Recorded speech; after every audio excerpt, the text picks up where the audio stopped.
Before we start, by the way, a lot of people right now, the Shia, I have to say Shia, sorry. Last time I might say it later. Some people, yeah. The Shia actually recently, many fabrication. In fact, they came to me to argue because the Khutbah al-Jum'ah, I speak of the Sahaba last week, and they came to argue with me. Then I told the people, two people came to me. They're supposed to be scholars in Shia. I said, please, can you read Ayat al-Kursi for me? Ayat al-Kursi. I said, oh, you're going to test us? I said, no. Let's start our talk to read Ayat al-Kursi. It's only one ayah.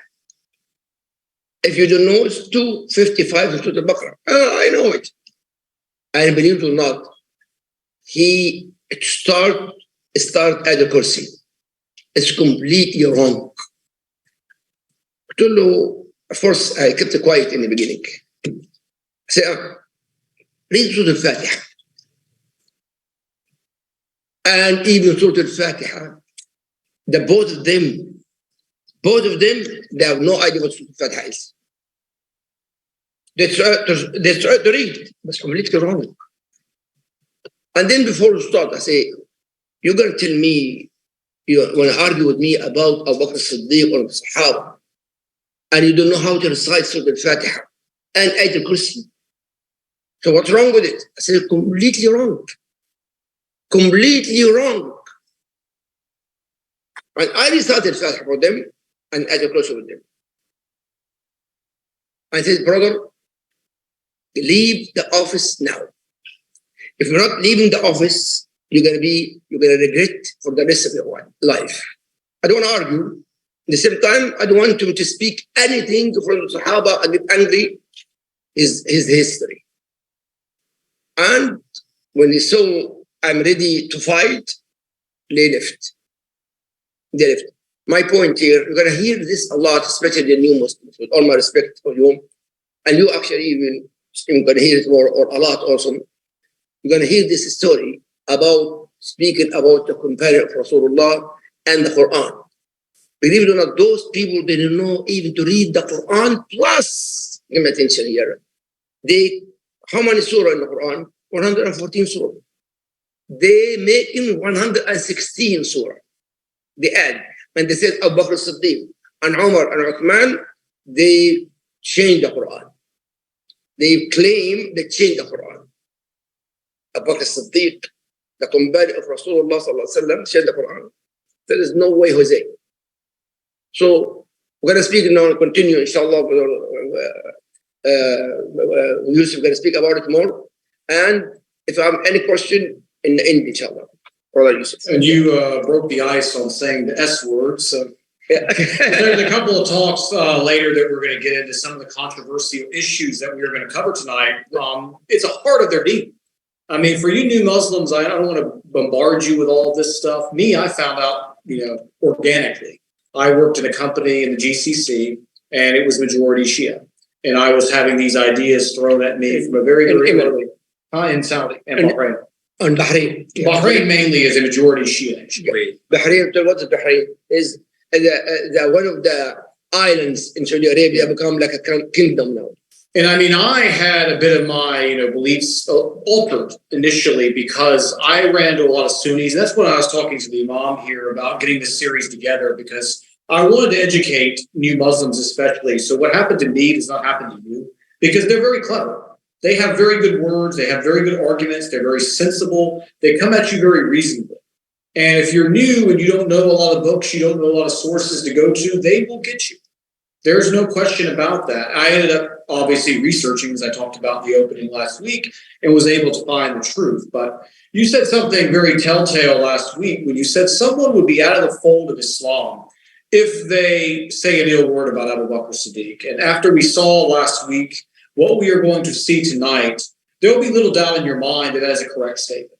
Obviously, when you're going to see tonight, especially if we get into part 2, what this man meant for the very Quran that we read, for the judicial system, for so much stuff that we've taken it, for granted over the years. He laid out the framework for that. because he had two unique challenges, and we're going to talk about both of them. But the main challenge was he was the first leader without Rasulullah. Before, you needed to understand an ayah, you walk down the block. You not, hey, Rasulullah, can I come in? What does this mean? And you got the tafsir right there on the spot. But for the first time in Islamic history, that was not there. And we are going to go through now, as last week we left off, with the end of the life of Rasulullah sallallahu alaihi wasallam. And we are now going to begin the second half of Abu Bakr's journey, 2 illustrious years that he led the Khalifa. We are going to look at from day one what he had to deal with, the way that he handled it. There's so many lessons that we are going to get into tonight, so many powerful lessons. And last week, of course, where we've been, we looked at his tremendous commitment. We looked at him being a companion of Rasulullah sallallahu alaihi wasallam in the cave. He's one of the ones who stayed after, the talks to gain more. He was always asking questions, always there. We went through his background, his knowledge of genealogy, and how that helped to serve the companions. We looked at, his trip in his hijrah, where he talked about the companion of the cave and the ayah relating to that has immortalized Abu Bakr Siddiq. We talked about the very sad moment where Rasulullah sallallahu alaihi wasallam, this mountain of a man, of virtue, of strength, had to be carried in to the masjid. And he did that because he wanted the companions to see that he was endorsing Abu Bakr Siddiq to lead the Salah. We saw what happened the next time, where he opened the curtains to his house and he had to smile and he was laughing. One of his last days here in this mortal realm. And he said, we're in good hands. The Ummah is in good hands. It was his endorsement. Everyone saw that. So now we are going to begin after that day. And I always like to say that you could judge a man, the most real accurate judgment of a man is how is he when he gets power? How is a man when he's tested? Tested with wealth, tested with stress. Did Abu Bakr's deen become fragile as he was tested? We'll answer those questions tonight. Or did it become better than ever? How was his leadership? How was his morals? We talked about him and Umar last week. They would compete with each other for who could do the best deeds. We are going to see tonight if that changed. Was he taking a lot of money from the Muslims as the leader? We're going to answer those questions. We are going to go through every aspect of his leadership, inshallah, time permitting. So, we will begin. Yes, sir. What is Shia? I will talk to you after the presentation. That would take up all of our time here for this one. It's a very loaded subject. It is another sect. Hold on one second. When he asked this question, Shia, brother, he just become Muslim a month ago. Just even 1 month ago, that's why he asked this question. So that's why, inshallah, we're going to explain that, inshallah. Sorry for that. Inshallah, no worries. Clarification there. So, Rasulullah passed this. We talked about that at the end of last week. Immediately, you see the word travels throughout Medina. Eventually, the word reached Mecca. Eventually, the word reached all the different tribes around Arabia. There was women crying, screaming. There was men in disbelief. Umar ibn Khattab, no, the messenger of Allah will come back. And if anyone challenged, no one wanted to challenge Umar. We'll talk about Umar, inshallah, in a couple of weeks. I think you have the burial one next week, correct? Washington. So in 2 weeks' time, inshallah, we will cover the biography of Umar. Umar ibn Khattab was a very tough, intimidating, physical man. He's out there saying to the people, how dare you say that Muhammad sallallahu alaihi wasallam is dead? That's impossible. He will return. He will come back. There was disbelief. This moment, the Ummah could have been broken forever. You could have had deviations in all different directions. We are going to see some still happen regardless. But this is a moment where a man seizes his moment in history, where a man takes charge, where a man comes through and he sets everybody straight and sets the new path. And Abu Bakr rose to that challenge immediately. He called everyone and he said, for those of you who worship Muhammad, no, Muhammad sallallahu alaihi wasallam is dead, but no, Allah is living. And then he immediately went and he recited Surah 3:144, which was the ayah you're very familiar with, referencing the mortality of Rasulullah and calling on the Muslims to, when you're going to retreat in battle, if Rasulullah dies, the Ummah is still here. The message is still here. You don't abandon your cause. You don't abandon what you would do. And he provided that moment of clarity. When you saw all this uncertainty around, it was going to break. It was going to fragment. People were going to go off in different directions. They were giving up. No. The one who sent him is real. The one who sent him is still alive. And Abu Bakr seizes that moment as one of his more, you could say, arguably his best moments in his whole Khalifa. Right there in the beginning when things could have went awry, he pulled everyone down and he brought them back to focus to remind them why we are all here. Why does this matter? Now, next you would find one of the, you were talking about the Shia earlier, one of the more controversial moments in Islamic history.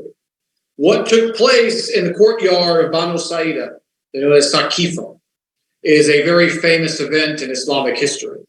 You listen to one side, you will hear that two men barged in and threatened and brought violence to seize the Khalifa. You read from our authentic sources, you will see something completely different. What happened was you had, again, in this moment of uncertainty, you had the Ansar, who were the helpers of Medina, who were the ones who helped the Muslims as they were hijrah for you new Muslims. Ansar helper, who these people were. The Ansar had came through and they nominated Sa'd ibn Ubaidah as being the Khalifa from the Ansar. You had Umar, you had Abu Bakr, and a contingent from the Mujahirun, the migrants, the ones who came with Rasulullah ﷺ from Mecca.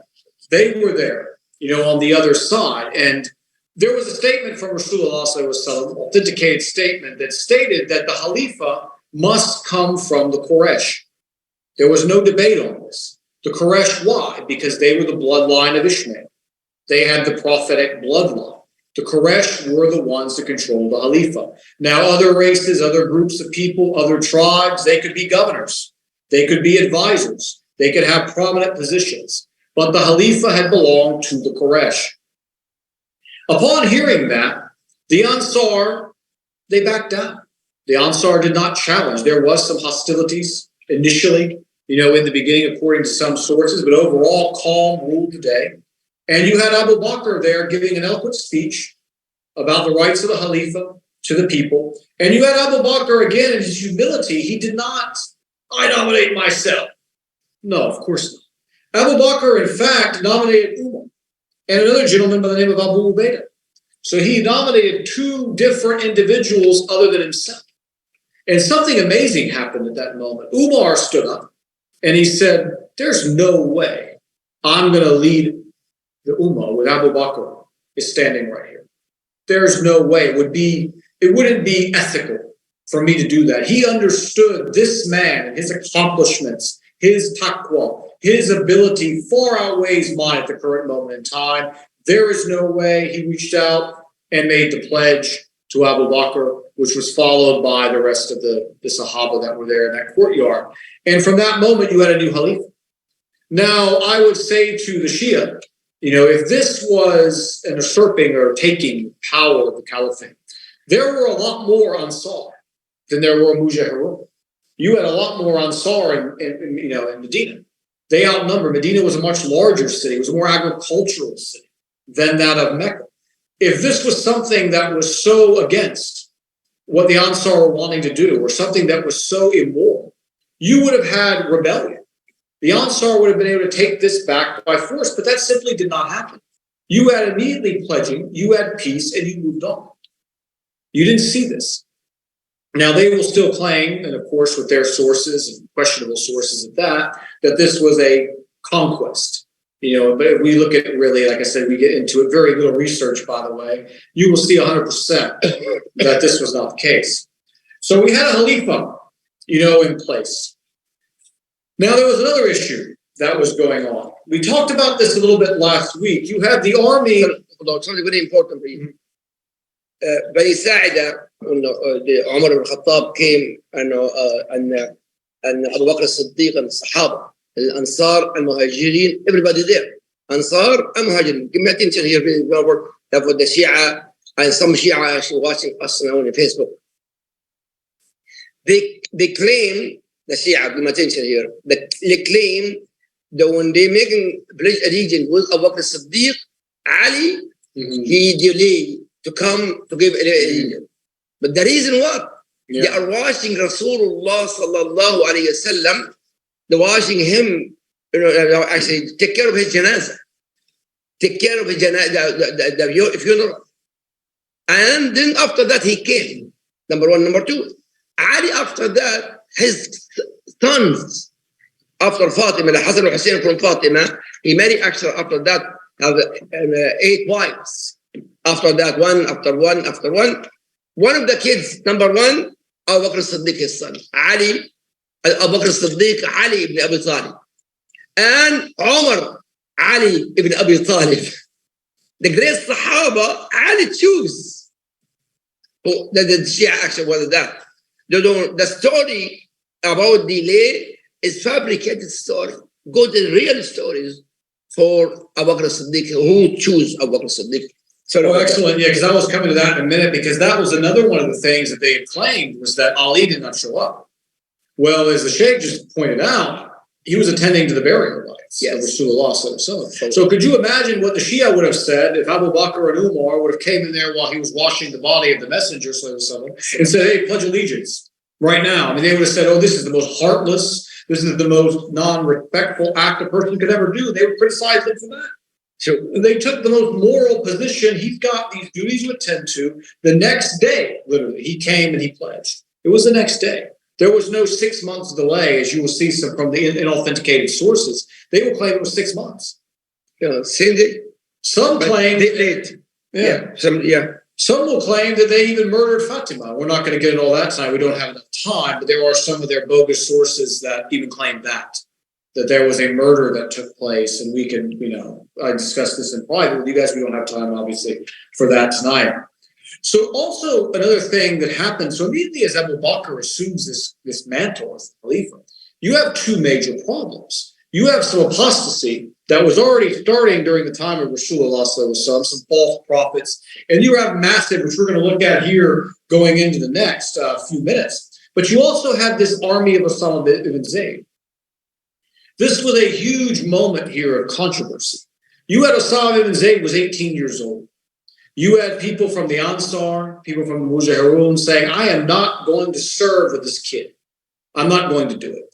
You also had a contingent saying, we don't believe this is the best thing to do because you have all this apostasy now is starting to rise up around you. If we send one of our main armies to Sham, well, who's going to defend Medina? So you had 2 major issues going on here. Abu Bakr, again, he rises to the moment. And he says something that no one could dispute. Rasulullah ordered that army. Would Rasulullah order anything that was going to be detrimental to the Muslims? This had to be divine judgment. Of course, no doubt. So against the wishes, of the Sahaba, Abu Bakr took the sole position. I'm standing by the statement of the Messenger, and that began the process of our modern judicial system. We take the Quran, number 1, statement, Sunnah of the Messenger, number 2. And he enacted it. He lived it right there on the battlefield. And there's a key moment that happened also after this. Umar confronted him. And this just, again, shows the amount of respect that Abu Bakr had commanded among the other Sahaba. Umar was, again, saying, you can't do this. Put somebody else in place. Abu Bakr went up, and he grabbed him by the beard. And if we'll get to Umar in a couple of weeks, inshallah, nobody grabbed Umar, by the beard. That would have been just asking, there's going to be something's going to get hit. Something's going to happen, there. But Umar didn't do anything. In fact, he backed down and agreed. Because Abu Bakr was not the type of man who would do that. But this was an issue that the Messenger had. You have to do this. There's no ifs, ands, or buts. The army marched on, and long story short on that, for time reasons, we don't have time to cover all the occurrences of that army. It was a resounding success. And we're going to get to the apostates here and how that was handled back on the home front. So you had the Muslim army flex their muscle. They flexed their power, both to the Romans, to the Persians, as well as to these apostates that we're about to get into right now, who decided they wanted to just take the opportunity of the death of the Messenger to just then rebel outwardly. Before we get to them, there's one more Shia controversy we want to discuss, and that is the Fandak situation, the inheritance of Fatima. In the Battle of Khaybar, there was a property that was given as a gift to the messenger. So it was a big orchard, date palms. Khaybar used to be only Jews. And Prophet Muhammad after the Khandaq, the battle, he take all Khaybar tribes for Rasulullah and the Sahaba. Yes. So you have this property, this orchard, this massive field that was left to him as a gift after they had conquered this territory. The messenger had been quoted as stating that prophets do not leave inheritance. Yes. Prophets leave their inheritance as charity. So you have this conflict, and again, a source of some of the Shia anger and hatred for Abu Bakr Siddiq was that he stole from Fatima. He stole, is the word they use. He was a thief, when all he was doing was following the sunnah of the messenger, sallallahu alaihi wasallam. Now let's ask this from a logical standpoint. His daughter, Aisha, was married to the Prophet. Yeah. Umar's daughter was married to the Prophet. Yeah. So if I'm about money and my daughter is married to this man and he's got a lot of it, do I want to take that and give it to the Muslims, to charity, if I'm really greedy? Or do I want to take that property from my daughter? Hey, can you throw your father a little bit here or there? Obvious. It just doesn't make any sense when you look at it from a logical perspective.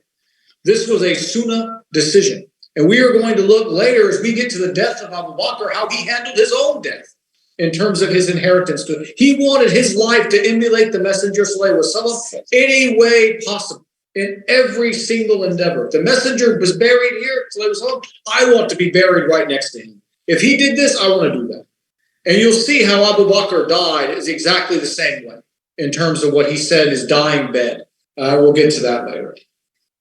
So, the Ridda Wars, the biggest section we're going to cover today. A lot of new Muslims, I didn't know about the Ridda Wars for a couple of years. It was actually through Shia, basically. Again, I learned about these Ridda Wars, known as apostasy wars.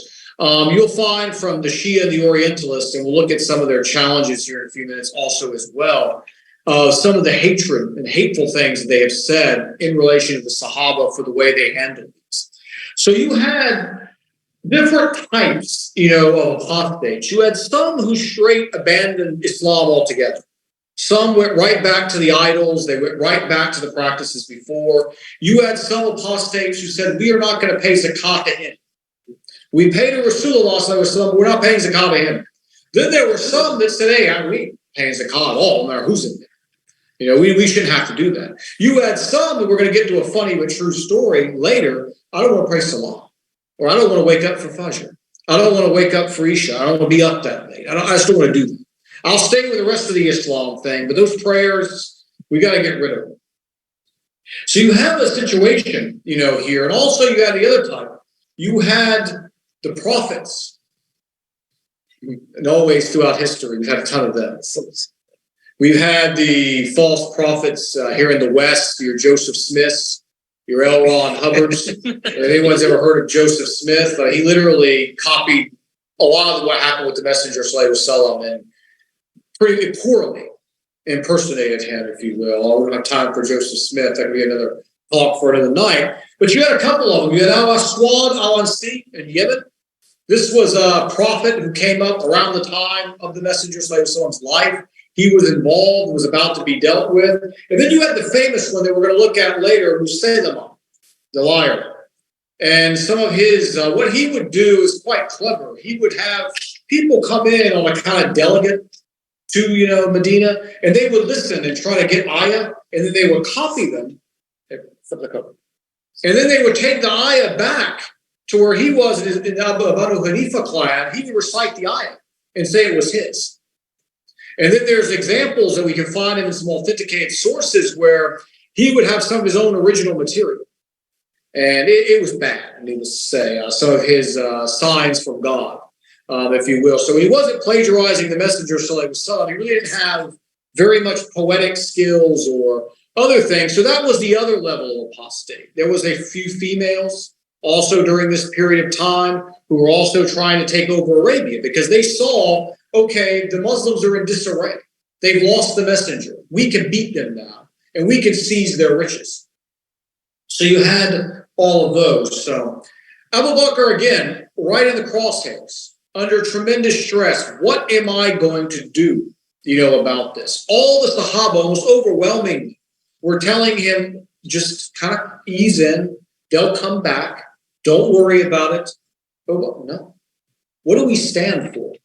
Can you allow someone to claim they're a Muslim and pick and choose what aspects of the deen they choose to follow? And there's that whole big debate now. I'm not going to get into that one either. There's a whole loaded issue here of if someone does not pray, are they a Catholic? That debate's been going around for quite some time. If Allah subhanahu wa ta'ala requests you to do something, and you believe in Allah subhanahu wa ta'ala, and you don't do said thing, that is disbelief. Because you're acknowledging his divinity, you're acknowledging his wisdom, you're acknowledging his might, his power, his control, and you are choosing to say, he didn't really mean that. I'll not follow that one. I'll follow what I feel. So if you would have allowed this to spread, you would have had one half of Arabia over here as we don't have to do that. That's not part of it. Those ayah in the Quran are a joke. We don't need them. Take them out. You would have had over here this one say, oh, yeah, we believe in 80% of the Quran, but we also have a messenger over here as well. We're going to follow that 20% from that messenger. And you would have just had a big cluster mess where no one would have had anything resembling a consistent, religion. It would have been a nightmare. Islam would have perished. Abu Bakr saw the writing on the wall. He ignored the other opinions. He sent 11 commanders, and he went to begin. He went to make the assault. Obviously, under Islamic terms, these people can repent. They can join back. But if they choose to fight the Muslims, they will be treated as apostates. Their property becomes halal. They are enemy combatants at that point. They have relinquished all rights. And the other aspect of that was, I mentioned earlier, we had Osama ibn Zayd's army as well. So now who is going to defend, the areas around Medina should these people try to attack? Well, in the riddle wars, unfortunately, you have a lot of people who misrepresent and make it seem like all of these tribes were filled with nothing but apostates. That's just not true. There were so many good people among them who stayed with the Islamic principles. They went and pledged allegiance to Abu Bakr, and they became very valuable assets during this period of time. They became spies, infiltrators, if you will. They were people that did guerrilla warfare, on behalf of the Muslims and really helped to get it going. They were scouts for us. So you have that aspect as well. Another thing these people wanted was, if you look at Jahiliyyah times, a few months ago, I did a lecture on the Messenger, sallallahu defending the Messenger of Allah. And we looked at Zayd, his adopted son, and how Zayd ended up in Mecca. Zayd was in a water hole, one day with his mother. All of a sudden, some men came in with swords, and they just captured everyone. This was the life of Jahiliyyah. Rasulullah sallallahu alaihi wasallam, he ended this. He made it to where a woman could travel from all the way east, all the way west, and you would not have a robbery, you would not have any of those things. He brought order and peace. And there were plenty of Bedouins out there, plenty of people who were they were itching for the good old days, where they didn't have to work, where they could rob a merchant on a caravan course. They were trying to bring things back to the way that they were, and they were longing for the good old days. Now, during this period of time, you'll have a lot of commentaries also written by Orientalists and by, again, the Shia. They will say that Abu Bakr was a bloodthirsty tyrant. They will say that he, was offended by the zakah, that he just wanted to go out and have a bloodlust, so to speak. Now, I want to give some more descriptions of some of the things these apostates did. And I want someone to ask themselves the question, do these sound like good people to you? Because if you read a book from an Orientalist, and for you guys to review, Orientalists are basically Western philosophers and scholars of history who basically interpret Islam through a modern day liberal, or at the time, a liberal lens. They are going to be heavily biased, obviously, against a lot of Islamic practices and beliefs. And then, of course, the Shia, as we talked about earlier. You had a group of women in Yemen, and what these women did was, upon hearing of the death of Rasulullah sallallahu alaihi wasallam, they went out in public naked, dancing, fornicating with any man that was willing to participate in them. They were singing songs celebrating his death. all kinds of just nasty, horrid things from the Jahiliyyah period of time. Now, these sound like good people. Do these sound like innocent, people who Abu Bakr just wanted to go out and punish for not paying a couple of goats worth of zakah? Or these sound like pure, decadent, you could say just the word I'm looking for, lack of a better term, trashy, if you will. If you had a disagreement with any human being, much less the Messenger, sallallahu alaihi wasallam, you can intelligently challenge that person. The Messenger, sallallahu alaihi wasallam, opened for debates. There were several discussions that he had over the course of his life with people who did not believe. But you go and you celebrate someone's death, and then you celebrate their death in this way. And needless to say, Abu Bakr gave them a very bad punishment when they finally were caught. You had a lot of these women were Jewish apostates from Yemen. This was another widespread practice going along with the refusals to pay zakah. You had many bloody battles with Tulayha. It was another prophet, basically from the region, as well. Along with, I mentioned earlier, there was a woman named Suja, as well as Muslim. They had one of the more interesting unions during this period of time, because as the apostates were one by one getting beaten, because a lot of them were isolated tribes, you had this female prophet, and then this male prophet, they get married. And they form a union. So you make a television where you have prophets in love, or something to that effect.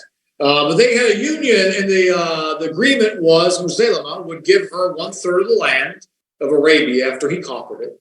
And he had probably the best dowry you can say in Islamic history. For the new Muslims, dowry is what we pay to a woman when we marry her. It could be this amount of money, it could be a gift, it could be a house, it could be, in the days it was camels or different farm animals, things like that. Well, he offered her that her tribe could miss the Fajr and the Isha prayer. And when she went back to her tribe, she was happy. And they said, "Oh, come on, madame. You're a queen. You're a prophetess. You can get more than this, from him." But that was the dowry. Well, he'll get a revelation from God that you don't have to pray Isha and you don't have to pray Fajr anymore. So we can see what this is about. Just a few cases in point, what this was about. This was not a rebellion against tyranny. This was, I want to follow my desires. That's what this was. I want to go right back to the good old days. As I said, the days of the robberies, the days of the conquest, the days of the drunkenness, the days of the fornication, of the zina. This is what they wanted. These were not good, honest people who were practicing good faith societies, who were trying to live their life. We know who these types are. So you had that situation there. So you ended up having an agreement between the two of them. Now, during the life of the Messenger, sallallahu alaihi wasallam, just again to show what kind of a person this Musaylama was, he sent a delegation gentleman by the name of Habib ibn Zayd al-Ansar to meet with him, try to make terms of peace. This gentleman was warned by the Messenger, sallallahu alaihi wasallam, this is going to be a dangerous mission. These people are not good faith. And they sent him there. He said, "I want this challenge. I want to go there. I want to see what we can come up with." And they captured him, and they forced him to basically acknowledge this Musaylama was a prophet. And if he did not, they would cut a limb off every single time. And he refused to relent. He refused to concede. He said, "No way. La ilaha illallah, Muhammad Rasulullah." He refused to relinquish that statement. They cut him until he died. So again, these are not, the best of humans, needless to say. So that's just a little bit of a background. And now you can see that you have a conflict coming here. You have this Muslim army to bring back all these people to the fold of Islam. On the other hand, you have a false prophet who's mobilizing, merging, forming tribal bonds with other tribes and other so-called prophets. There's going to have to be a conflict. There can be no peaceful resolution here. And it came to a head in a place called Yamama. This was a massively bloody battle that cost the lives of 10,000 apostates. Between 500 and 600 Muslims perished that day fighting the Banu Hanifa clan. In Allah's sense of irony, an event happened when Musaylama was ultimately killed by a gentleman named Washi. Now, anyone who knows Islamic history, Washi was the slave who killed the uncle Hamza of the Prophet in the Battle of Uhud. He had become Muslim later on. He couldn't even look at the Messenger Sallallahu face. He was an African slave. He was dangled his freedom. He wanted to kill Abu Bakr, kill Ali, kill the Messenger, kill Umar, kill Hamza. This was the offer by Hind, kill one of them. By Hind. Yeah, Hind, who was the wife, just Islamic history there, was the wife of Abu Sufyan, who was one of the fiercest opponents of the Messenger of Allah. So he was an excellent spear thrower. He used to be able to throw through the ring on a woman's head with perfect accuracy. And this evil woman dangled his freedom in front of him to kill a righteous man, and he killed him. But later on, he said he converted to Islam. He could not look at the Messenger of Allah's face. He couldn't. And I remember I told the story last week of the man with the arrow as he sat in front of Abu Bakr as-Siddiq, and he said, I addressed that arrow that killed your son. And Abu Bakr handled it in the way a Muslim would handle it. He said, Allah subhanahu wa ta'ala honored my son through you. And he honored you through my son. That you become Muslim. And this Washi gentleman, he killed Muslim. He threw a spear right through his heart. And he saved countless more deaths. So again, Allah's sense of irony and planning of taking this man who's linked to this, one of the most famous early murders in Islamic history, became a hero just a few short years later as he took this evil man out and saved countless lives. So one of the good things I wanted to add in here that was going on. So Abu Bakr now, after this battle of Yama, he has a real tough quandary or decision. You had 500 to 600 Muslims die in one battle, not counting the other 2 or 3 here, 2 or 3 there, 2 or 3 there. It was adding up. We were losing something. The Quran was memorized. In the Quran at that point in time, you had Zayd ibn Thabit to keep it on bones, on skin, but mostly it was trusted in the hearts and the mind of the Sahaba. And it had always been that way. Abu Bakr now saw a problem. We have to do something. And also some of the wife of Rasulullah tablets. Wife of Rasulullah keep the tablets of the Quran in their houses. Mm-hmm. Yeah. And you had some on skins, on animal bones, on leaves, date palm leaves, a variety of things. And of course, in the hearts and minds. And one of the arguments we often like to use with Christians is I tell them, hey, you can burn every Quran on earth. It's going to be back tomorrow. This is always one of those things that we've taken pride in. And it almost didn't come to be. Had Abu Bakr not, again, took another tough decision, because you had resistance on this. Zayd said, well, the messenger never asked for this to be put in a book. This is bit. And Umar yelled and said, no, this is a good thing. And you had Abu Bakr, of course, attesting to that fact as well. And off to the races we went. And of course, the Quran that we have, as we're going to get to the life of Umar and get to the life of Uthman, how just piece by piece, we got the codified versions of the Quran in the dialect that we see today. But it all started at this moment, out of necessity. We were losing the memorizers, in the battles, and we had to have something stored just in case. And again, divine inspiration, there. So the apostasy was over. Abu Bakr had for this apostasy wars, I could do 2 or 3 lectures easily, filling up 3 hours going through the battles. We obviously didn't have time. We wanted to kind of focus on the outline of his deeds and his goals. But as these apostasy wars came to a conclusion, less than a year, Abu Bakr had again brought Islam to control Arabia. So something very important, or Yusuf mentioned before, 2 things, Zayd ibn Haritha and also the zakat. And as brother Yusuf said, even Abu Bakr, Umar. So about the zakat now, about the battle all the way to Palestine, from Mecca, from Medina to Palestine, even in airplane take like 2 or 3 hours. And Rasulullah preparing Zayd ibn Haritha radiallahu anhu, Zayd, Osama, the son of Zayd ibn Haritha, to go to the battle. And he died, sallallahu alaihi wasallam.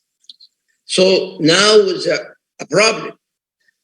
Also the brotherhood, also the people become male and female want to be a prophets. And another fitna. Plus the zakah. They refuse to give the zakah, the charity, only for Rasulullah sallallahu alaihi wasallam, not for Abu Bakr as-Siddiq. But even the Sahaba, he mentioned Abu Bakr as-Siddiq and even Ali and the Sahaba. So do not think this because we have a calamity, we have hardship in Medina. And he swear by Allah, if the Rasulullah had a iqal is the robe of the camel, as order us for all those people to pay the robe of the camel, I will do that. Yep. And he insists Abu Bakr as-Siddiq to go for Osama, Zayd ibn Haritha, the son of Zayd, to go to Palestine, and he insists to collect the zakah. And that's why the Islam spread after that. Yeah, and the same thing worries. The same thing with the Quran, as well. I mean, he went against they were saying, no, this is the Rasulullah, they were put it in a book. Go back to this issue. There's a Shia, what's us? They claim the Shia. They claim the Quran 116, 2 surah of Abu Bakr. And Umar and Uthman removed this from the Quran.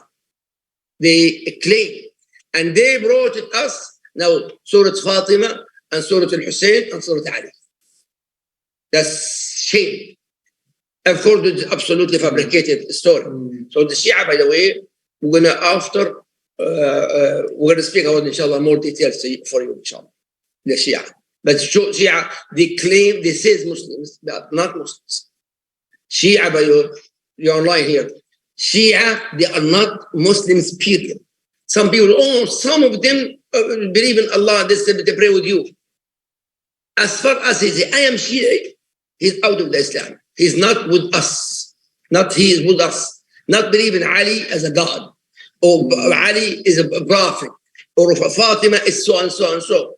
They're praising Ali, they're praising Fatima and praising Hussein. But why not Hassan? See, there's a story with that maybe in the future. But the key, those people, you hear about it, they are completely out of the circle of Islam, period. Sorry for that. Well, no worries. It's very similar to what you see with Christianity. I've always called Shia the kind of Catholics in Islam. In a way. You see how they venerate Fatima is very similar to how the Catholic Church venerates Mary. My best friend had died a few years ago, and it's the only time he'd ever find me in a church was to pay respect to his family. And I mean, I was just shocked. I had to leave with what was going on in there. It was just unbelievable. So I wasn't raised Catholic, so I had never seen any of these things. But it's very similar to what the Shia had to do with Fatima. I mean, I've heard so many things over the years from my time working with them and my time being within a classroom situations. I was teaching classes over there. It was unbelievable stuff I was being told. Yeah. Or something also, Shia. Please give me attention. Normally, when we pray Salah, Allahu Akbar, what we recite? You are a new Muslim. What we recite? Al-Fatiha. Al-Fatiha, right? Believe it or not, the Shia, Allahu Akbar, Subhanallah, walhamdulillah, wa la ilaha illallah, wa Allahu Akbar. Allahumma salli wa sallim ala Muhammad wa ala Muhammad, Allahu Akbar, Subhana Rabbi. Sami Allah Muhammad, Allahumma salli ala Muhammad wa ala Muhammad kama sallit ala. And tashahhud, instead Subhana Rabbi al-A'la, Allahumma salli ala Muhammad wa ala Muhammad. Allahu sallam. Tashahhud, Allahumma salli ala Muhammad wa ala Muhammad. There's no Fatiha at all. No Fatiha. So that's why the Shia completely, not even the Salah, completely not like us. We say Assalamu alaikum, Assalamu alaikum. What they do, by the way, the finish tashahhud, Salah is finished. Like this. 3 times. Like this. Okay? I say that with the Shia, but I know the Shia, my PhD, by the way, in the 4 madahib, plus the Shia. So we know the Shia very well, and unfortunately, there is nothing related to our deen, period. Ramadan, for example, normally we break fast what time? Sunset, right? No, until Isha, and they pray, they start eating, stop eating when sunrise. When sunrise, you stop. Not in the time of fasting. Fasting no sunrise, and Isha time. That's the fasting. So complete, even Hajj. I went 7 times for Hajj and Umrah, more Hajj, Umrah and more. I saw those people making Hajj completely different than us, completely different. Completely different, and the way it's supposed to be for Hajj. And they have, Ya Ali, Ya Ali. We say, Ya Allah, Ya Allah, Ya Allah. They always, Ya Ali, Ya Hussein, Ya Ali, Ya Hussein, astaghfirullah, astaghfirullah, astaghfirullah. They always say that. So you're a Muslim here, and Brandon, you know about the Shia. Okay, for you, inshallah, when we sit together, I explain to Shia more, inshallah, to be careful about those people, inshallah. Sorry, online, and I decided not to speak, Brother Yusuf last week. It is not to speak about the Shia, but recently what happened yesterday in my office, I have to speak more and more now. Sorry for that. Oh, no worries. And it's something that has to be said, because when you talk about Abu Bakr as-Siddiq, you cannot really, I mean, you'd be misleading people if you didn't mention these things, because that's what they're going to hear out there in discussions on YouTube videos and things like that. So we want everyone, especially the young here that are watching me in the Sheikh tonight, and you come across a YouTube video, you see someone cursing the Sahaba, they're sounding very convincing. Just know that what they're doing, they just have very good presentation. There's no substance behind it. Most of the stuff they're saying is straight fabrication, it's lies, it's half-truths, it's misleading, but they do it in such a beautiful package. I mean, I call it like junk food. You go look at a junk food restaurant, it looks nice, it's got lots of nice colors, it looks like a great place to eat. You go inside, they're soaking your beef in a moment. I mean, it's just all marketing and all image, but behind it is something, a disease. So we left off with the conclusion of apostasy and the collection of the Quran. The final challenge that Abu Bakr Siddiq had was dealing with the Persians and the Romans. And he had a man by the name of Khalid ibn al-Walid. You know, for those of you who hear that name for the first time, we'll get into that over the next few weeks a little bit more, who led the Iraqi, contingent, and later on would be moved over to Sham. In Abu Bakr's territory, we would find for the first time Islam would expand outside of Arabia. We found Islam moving into Iraq, and Islam moving into Sham, present-day Jordan. We would see it as we get to Umar, inshallah, in a few weeks. We will see how it expanded even more than that. But something had happened, unfortunately, for him, was the end of his time. Abu Bakr Siddiq had taken a bath, cold bath one day, and all of a sudden he developed a fever. It was a 15-day, fever, no sign of relenting. And it's one of those things in life that just out of nowhere. I mean, his Khalifa had only been barely over 2 years. His time, we look at Umar coming up next, and we'll see what a long, reign he had. Abu Bakr had a lot going on, and it was only a 2-year period of time. Abu Bakr, when he was on his deathbed, was the same man that he was as a caliph. He refused to take 1 cent out of the Muslim treasury. There's a story where Umar said, Sheikh, you need to take 6,000 dinars. You've got to live. You cannot run your businesses and do all the things that a Khalifa has to do. You can't. You need to take this. He did not want to take it. He only took it because he realized what Umar said was true. He could not be a merchant, trade, be involved in business, and be an advisor, and coordinate the war effort, and send messages to troops, and all the stuff that he was doing. You needed a ruling. You didn't have Rasulullah anymore. You had to go to Abu Bakr, to do this. So again, he had to finally relinquish all that. When he first became the Khalifa, Umar and a companion were walking, and they were like, what's that over there? It was Abu Bakr on his knees milking the goat of an elderly woman who had no husband. And the woman said to him, now that you become the Khalifa, are you going to stop milking my goats? He said, no, I'll be over here every day like I usually was. You're not going to stop me from milking your goats. Now, eventually Umar, because of the responsibility, had to move to a different section of Medina, but he got someone to fill in his shoes. Could you imagine a world leader now milking the goats of an elderly woman? Could you imagine a world leader now doing anything beneficial for people, much less what this man was doing? No salary wanted, had to be forced to get paid. Still doing charity right up until he was the Khalifa, and still giving half of his wealth away to 100% of his wealth for the war effort. And when he died, as we get into this, one of the first things he said to Aisha was, I want you to tell that I did not take anything from Muslims. I did not, if it wasn't for Umar and for necessity, I would not have taken anything from the treasury. I did not use this position to take any amount of wealth. He wanted that to be like his, you could say, his eulogy, his epitaph, his final send-off. Let the Muslims know I did not take a penny, from them. Aisha started reciting poetry to him as he was deep in his sickness, and as Abu Bakr always was. He came, Quran 50, 19, and the stupor of death will come in truth. This is what you have been avoiding. All mankind, the fear of death. It's coming. This was one of his final words to his daughter. Then he went on, and said, that camel and that helper slave that I have, donate that in charity as well. That was all he owned. A small camel and then a slave that had always been with him, treated him good, who cooked, took care of the home, that type of thing. Donate that for charity. I don't want to leave one penny, behind. So here again, you see a man, everything that Rasulullah ﷺ did, he wanted to follow exactly. He requested, can you please bury me next to the Prophet? They buried him with his head right there by the shoulder of the Prophet ﷺ. And Abu Bakr was gone. He died the same way he lived. Humble, submission, always invoking Allah, going down with one of his final words, reciting the Quran as he always had before. He lived a life that, again, is an example for us all of what we can be, what's been taken from us. We as Muslims now, and I really want to close with this, a lot of us don't know our history.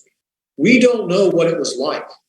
We don't know what a leader is supposed to be because we've never seen it. We've never seen what a good government is. I know I shouldn't have. I've been in many countries. I've not seen a good government. But when Abu Bakr reigned, Rasulullah ﷺ reigned, these rightly guided caliphs that we're going to learn about, we're going to see, what could be, what is within the realm of human possibility.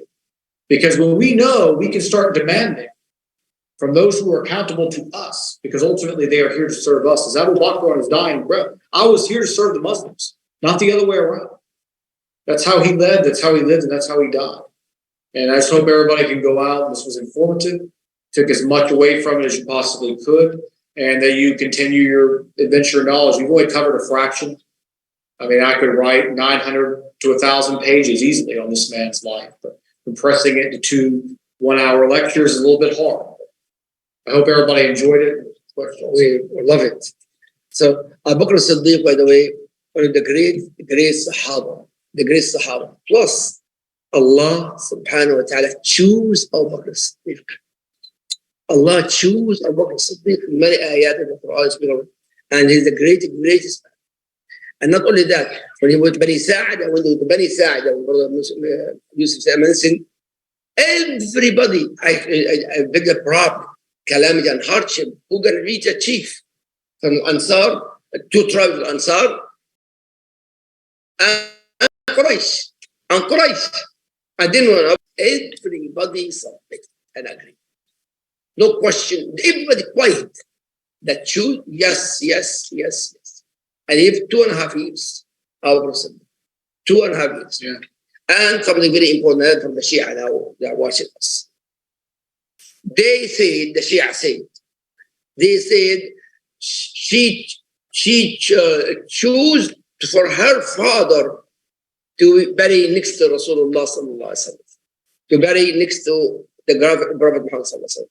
No, Rasulullah chose that himself first, and Abu Bakr as-Siddiq. And Umar, after that, he gave a choice. Can I be buried next to my friends? Who? Aisha. The one they're accusing Aisha or something else. They're accusing Aisha. Aisha, the best woman after Rasulullah, after the woman in the time of Rasulullah. Whoever say anything about Aisha is out of the circle of Islam. So to Nur, 10 ayats speaking about Aisha. For the Shia, they say no, not for Aisha, this is for somebody else. See, very important to understand this. Those people, they're accusing the great of the Sahaba. Who? Abu Bakr, Umar, and Uthman, and many of the great Sahaba. Some certain Sahaba with them, okay, but not the majority. The majority. May Allah protect us from those.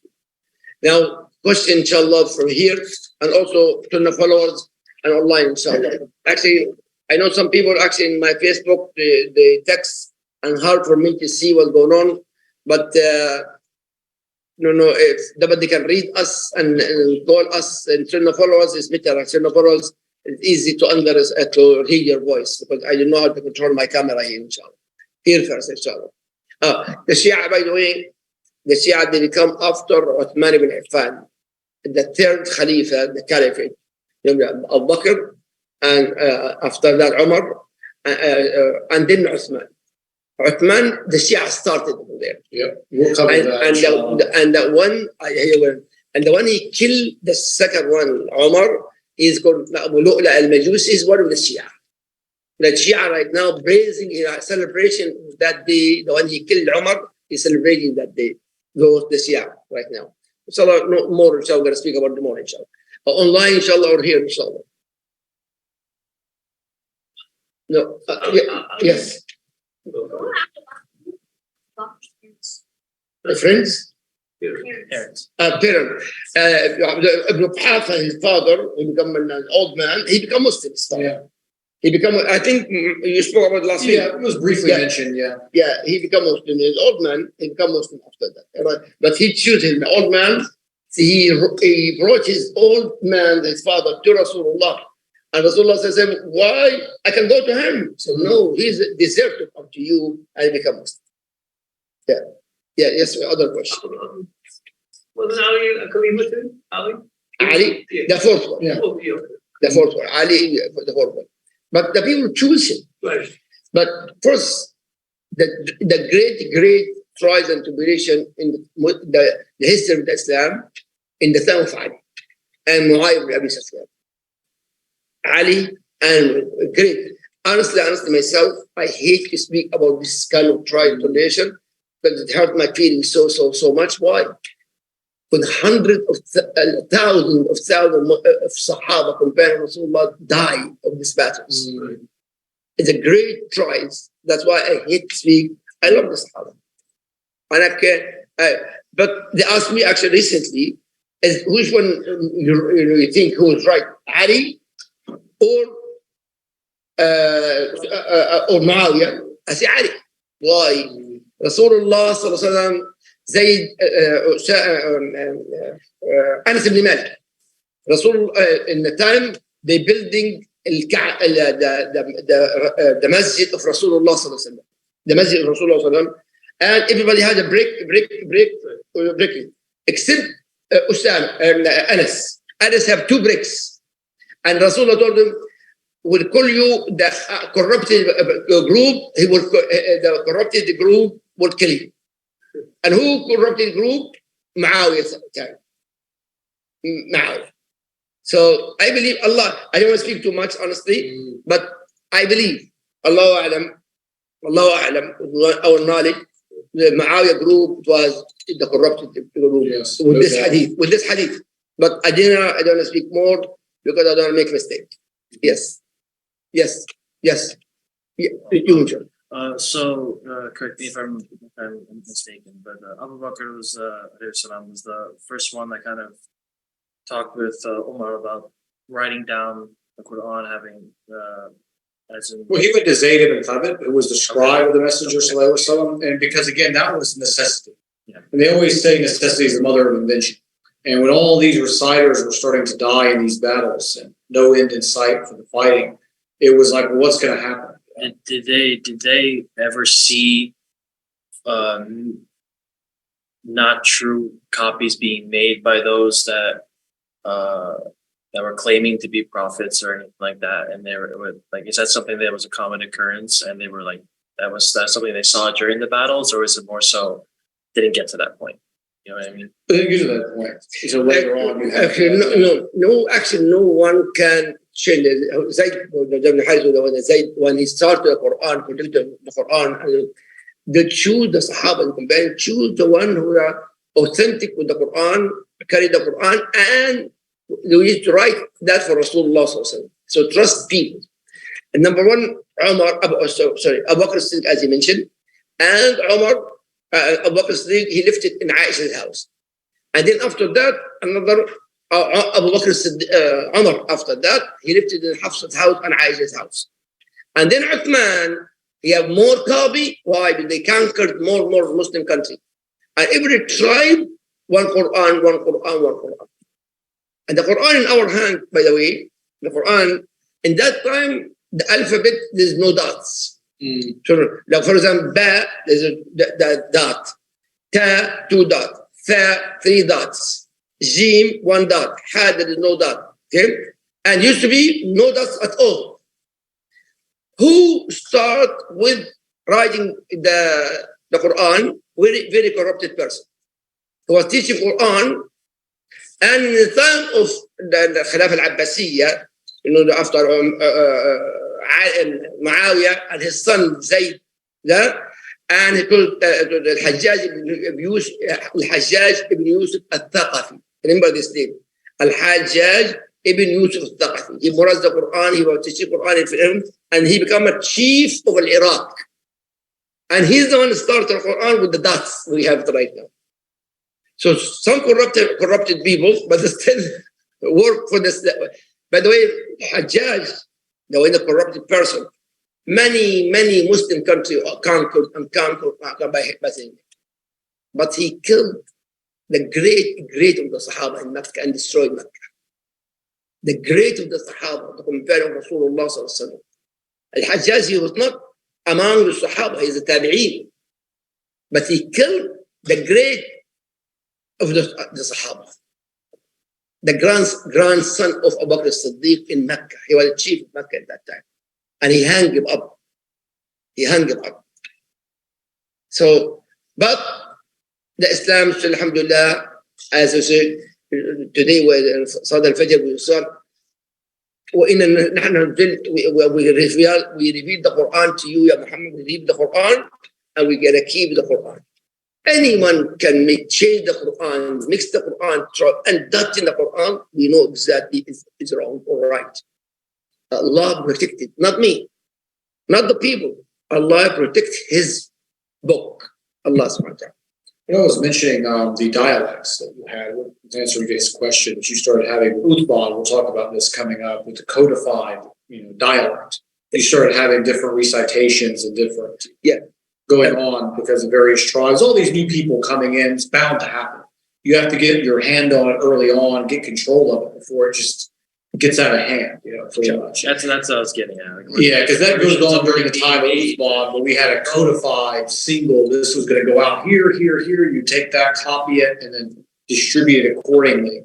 Because Uthman's challenges, we're going to get to, again, to jump too far ahead of ourselves, as he said, the Shia really began during that time, and a lot of fitna, because all the different people from all these different cultures were coming in, and they were bringing their own cultures, their own practices. And when we speak about the Quran, by the way, we have 7 recitation authentic and 10 recitation unrecited.